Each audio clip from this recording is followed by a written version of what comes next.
नमस्कार। हम आपको लगातार हेल्थ टिप्स में आपके स्वास्थ्य से जुड़ी सभी प्रकार की समस्याओं की जानकारी देते हैं, जहां हम आपके लिए एक स्किल्ड डॉक्टर से परामर्श लेते हैं ताकि आपको उस समस्या के बारे में समय रहते पता चल सके। आज हम आंखों से जुड़ी एक ऐसी बीमारी के बारे में बात करने जा रहे हैं।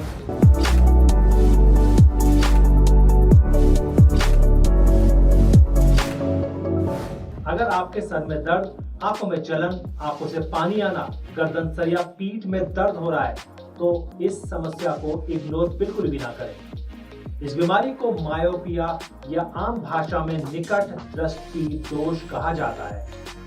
आज मायोपिया की समस्याएं बच्चों में काफी तेजी से भी बढ़ रही हैं। मायोपिया एक आंखों की ऐसी बीमारी है जिसमें नजदीक की वस्तुएं तो स्पष्ट दिखाई देती हैं, लेकिन दूर की वस्तुएं धुंधली प्रतीत होती हैं। समय से इलाज नहीं करवाया जाए तो ये बीमारी आंखों की रोशनी भी छीन लेती है। लेकिन घबराइए मत, बस बने रहे लास्ट तक। हमारे इस वीडियो में आपको हल्द्वानी के आई स्पेशलिस्ट एवं सुशीला तिवारी मेडिकल कॉलेज की डॉक्टर विमलेश शर्मा बताएंगे कि आपके आंखों की रोशनी क्यों कमजोर हो रही है और आपको क्यों धुंधला दिख रहा है। साथ ही डॉक्टर से इस बीमारी के लक्षण और उपचार के बारे में भी लगातार बात करते रहेंगे।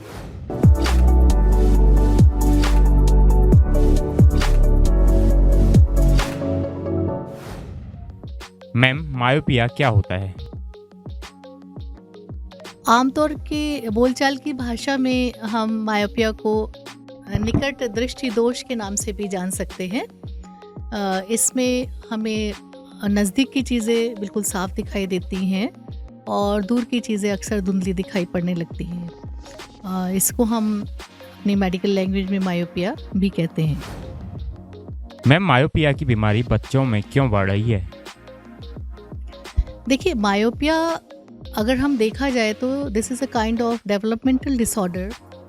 जब हम पैदा होते हैं तो हमारी आँख का साइज़ नॉर्मल से छोटा होता है और हम करीब 2-3 डायपर का प्लस का पावर हमारा, या जिसे हम हाइपोपट्रोपिया कह सकते हैं या हम दूरदृष्टि दोष जिसे कह सकते हैं, हम सभी लोग दूरदृष्टि दोष के साथ ही पैदा होते हैं और ये बहुत एक नॉर्मल कंडीशन है। It is a part of development, हमारे नॉर्मल ग्रोथ का प्रोसेस है ये। जैसे जैसे बच्चा बड़ा होता है उसके आँख का साइज़ भी धीरे धीरे बड़ा होता है और 3 से 4 साल की उम्र में आँख का साइज़ नॉर्मल हो जाता है और उस स्टेज पे हमारी आँख का माइनस का नंबर प्लस का नंबर स्वतः ही ख़त्म होके 0 पे आ जाता है। तो ये ऐसी परिस्थिति हमारी 80 से 90% लोगों में ये होता है कि 3-4 साल की उम्र पे आकर हमारा जो जन्मजात नंबर है वो ख़त्म होने के पश्चात आँख नॉर्मल बन जाती है। लेकिन कुछ लोगों में, कुछ परसेंटेज ऑफ लोगों में ऐसा भी होता है कि जब बच्चा 3-4 साल की उम्र तक पहुंचा तो आँख की ग्रोथ उस स्टेज पे ना रुककर वो लंबी होती चली जाए। अब वो कितनी लंबी होगी, लंबी होने के साथ ही उसको ये मायोपिया रोग आ जाता है। तो वो कितनी लंबी होगी इस पे डिपेंड करता है कि उसको कितना माइनस का नंबर आने वाला है। जैसे कि अगर आँख नॉर्मल से 1 मिलीमीटर लंबी हो जाए तो उसको -3 नंबर हमारा स्वतः ही आ जाता है और ये हमारी डिटेक्ट होता है हमें 4 से 5 साल की उम्र पे, जब बच्चे की स्कूल जाने की एज आती है। दैट टाइम या तो जो है स्कूल वालों की तरफ से एक मैंडेटरी फॉर्मेट होता है जिसमें वो ये कहते हैं कि आप बच्चों का आँख का चेकअप करा के लाइए, या फिर बच्चा अगर स्कूल जा रहा है तो टीचर्स कंप्लेंट्स की बच्चा पीछे से बैठ के बहुत मिस्टेक कमिट कर रहा है या उसे ख़राब दिख रहा है।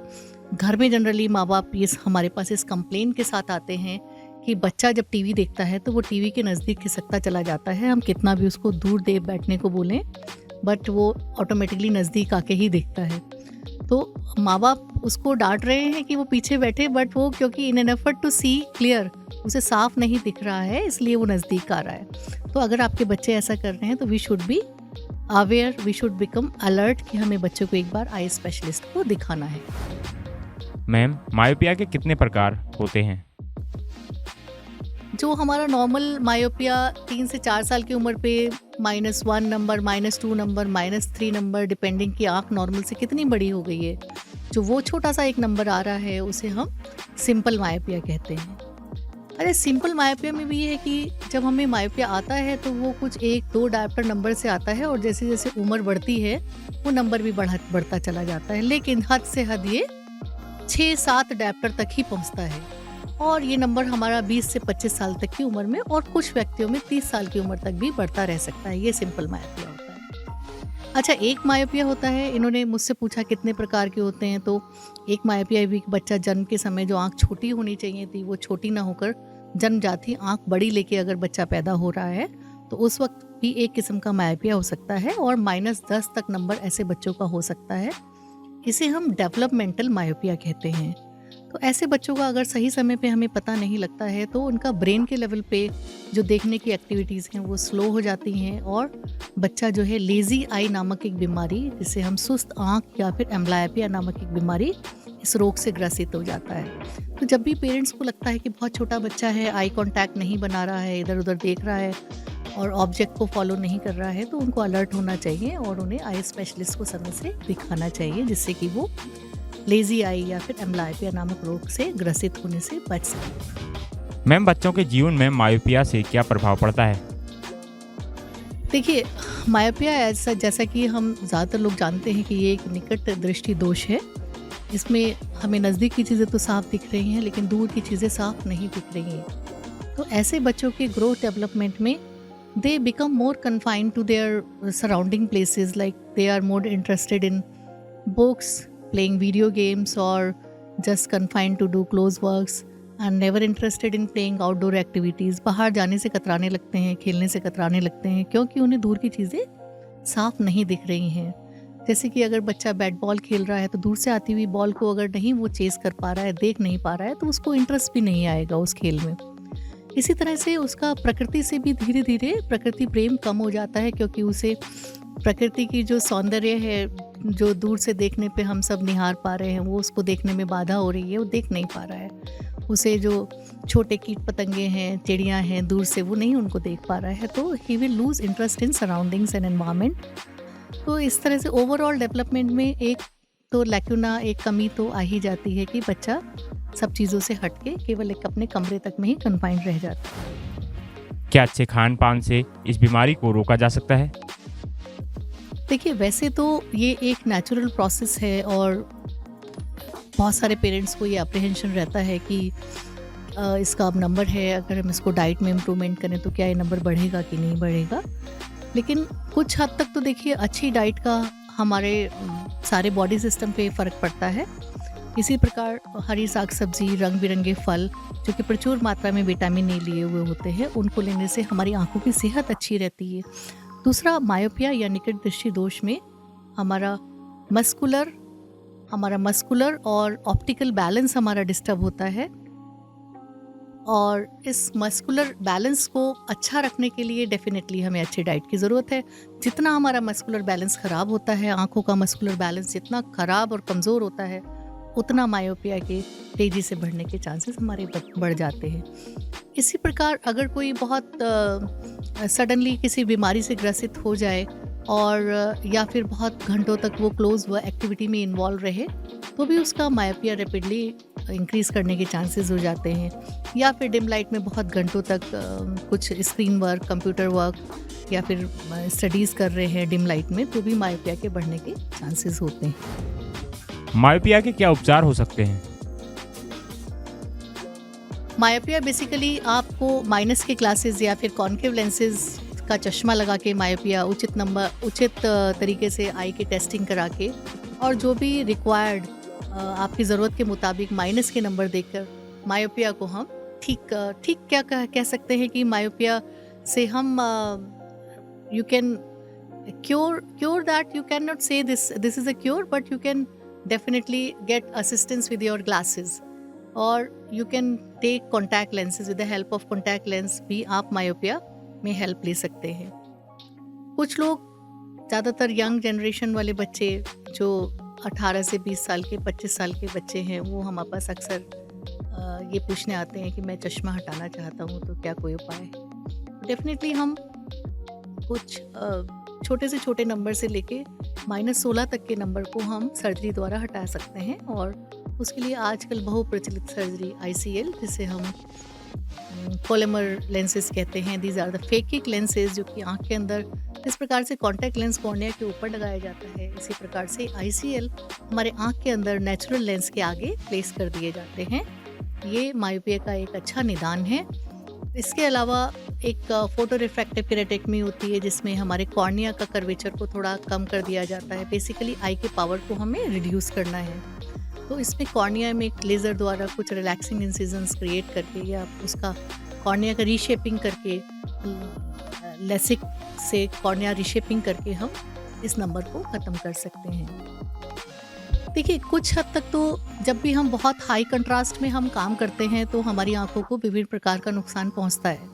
तो आई प्रोटेक्शन डिवाइसेस से हम थोड़ा सा ग्लेयर और कंट्रास्ट को कम करके आई हमारी रिलैक्स डेफिनेटली होती हैं। कुछ सेफ्टी इन चीज़ों से, इन सब डिवाइसेस से आती है।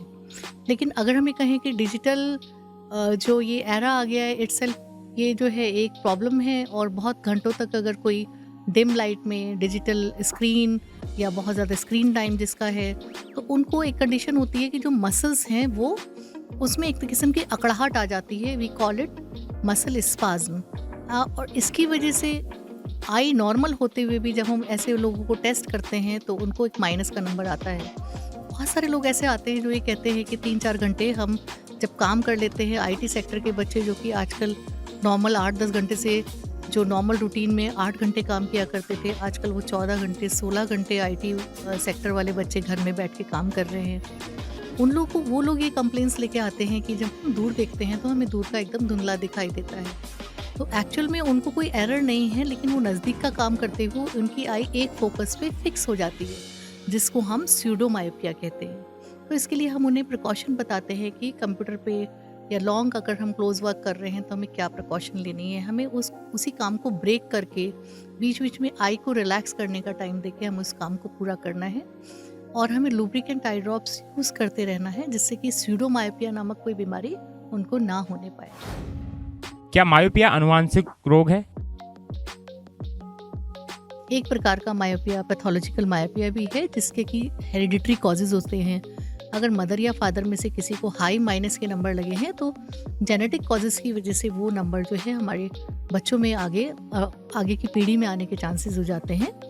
और इस किस्म की मायोपिया में नंबर काफ़ी, जब वो बच्चा व्हेन ही इज़ बॉर्न, वो पैदा तो नॉर्मल आई की तरह से ही होता है, लेकिन जब एक बार नंबर उसका बढ़ना शुरू होता है तो वो रुकता नहीं है और बढ़ता ही चला जाता है। और आँख का पिछला हिस्सा जो है ज़रूरत से ज़्यादा लंबा हो जाता है। साथ में आँख के पिछले हिस्से में अनेक प्रकार की कमज़ोरियाँ आ जाती हैं, जैसे इन बच्चों। और इसमें जो नंबर आता है वो करीब -25, -30 तक भी नंबर पहुंच सकता है, जो कि बहुत हाई नंबर है। जब ऐसे लोगों को हम एग्जामिन करते हैं तो उनका रेटिना हमें कई जगह से कमज़ोर दिखता है, रेटिना में कई जगह सुराख दिखते हैं, क्योंकि पीछे का हिस्सा ज़रूरत से ज़्यादा लंबा हो चुका है और उस खिंचाव के कारण कहीं पर सुराख और कहीं पर कट्स हमें रेटिना में दिखाई देते हैं। और रेटिना के अंदर का जो तरल पदार्थ जो कि जेली जैसा होना चाहिए, वो भी पानी में परिवर्तित हो जाता है इन लोगों के। जब ये रेटिना के अंदर की जेली पानी में परिवर्तित हो जाती है तो वो उन्हीं छेद से वो पर्दे के पीछे चला जाता है पानी, और पर्दे को अपनी जगह से उखाड़ सकता है।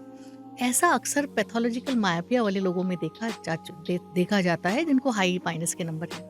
परंतु कभी कभी -5, -6 नंबर वालों में भी ये गंभीर बीमारी देखने को मिल सकती है। पहली बात तो मायोपिया बहुत कम केसेस में पैथोलॉजिकल होता है और हमारा चहुमुखी विकास हो, इसके लिए ज़रूरी है कि सही समय पे बच्चे को चश्मा लगे, कि वो पढ़े भी, खेले भी, कूदे भी, ठीक है। और इसके अलावा अगर हम बच्चों को चश्मा लगा रहे हैं तो पेरेंट्स को ये भी ध्यान रखना है कि बच्चों का ग्रोथ का फेज़ है, बच्चों का नंबर बहुत जल्दी बदलता है। तो 10 साल तक के बच्चे का नंबर आप 5 वर्ष तक के बच्चे का नंबर आप हर 3 महीने पे चेक कराएं। 10 साल तक के बच्चे का नंबर आप हर 6 माह में एक बार चेक कराएं। उससे बड़े बच्चे का आप कम से कम साल भर में, 14-15 साल या 20 साल भर में हर किसी को एक बार ज़रूर नंबर चेक कराना चाहिए। और गंभीरता से पर्दे की पुतली फैला के चारों तरफ से जांच होना ज़रूरी है, जिससे कि अगर उसमें कोई छेद या किसी प्रकार का कोई उसमें फटन पाई जाती है पर्दे में, तो उसका सही समय पे लेज़र द्वारा उसको सील किया जा सके और उसे हटने से रोका जा सके। ये छोटी सी वार्ता थी हमारी न्यूज़ टुडे के साथ, और मैं हार्दिक धन्यवाद देना चाहती हूँ न्यूज़ टुडे को, जिसने मुझे ये हेल्थ अवेयरनेस प्रोग्राम के लिए यहाँ इनवाइट किया। मैं उम्मीद करती हूँ कि इस सवाल जवाब से आपको कुछ लाभ मिला होगा। इसी के साथ धन्यवाद करते हुए विदा लेती हूँ। दोस्तों, हमारा यह वीडियो आपको कैसा लगा आप हमें कमेंट बॉक्स में ज़रूर बताइएगा। अगर आप इसको YouTube पर देख रहे हैं तो हमारे चैनल को सब्सक्राइब करिए। अगर आप Facebook पर देख रहे हैं तो हमारे चैनल को लाइक करिए और हमारे पेज को फॉलो करें। नमस्कार।